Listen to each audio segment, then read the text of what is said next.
Dear viewers, in this video we'll discuss the third method of the determining the equivalent weight of the metal, that is oxide reduction method. In the previous video we have discussed about oxide formation method. Now in this case it is used to determine the equivalent weight of those metals whose oxides can be easily reduced, like iron, tin, etc. So metallic oxide, suppose the metallic oxide weight is W1 gram, it is reduced with the help of hydrogen to give you corresponding metal and water, and the weight of metal is considered as W2. So the mass of oxygen will be calculated by using the formula W1 minus W2, that is mass of oxygen. Again the same formula will use. Equivalent weight is equal to mass of metal upon mass of oxygen into 8, because equivalent weight is the mass of the metal which combined with 8 gram of oxygen. So let's solve it again with the help of an example. 1.08 gram of a metallic oxide on being reduced with hydrogen gives 1 gram of metal.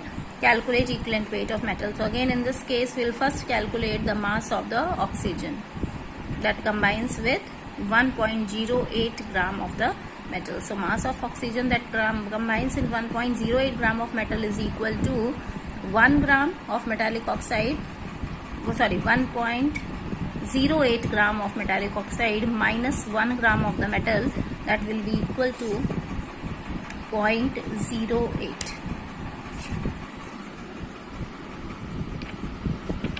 Okay, so this is the mass of the oxygen which combines with 1 gram of the metal, that is 1.08 minus 1 gram, 0.08 gram. And now we'll calculate the equivalent weight of the metal,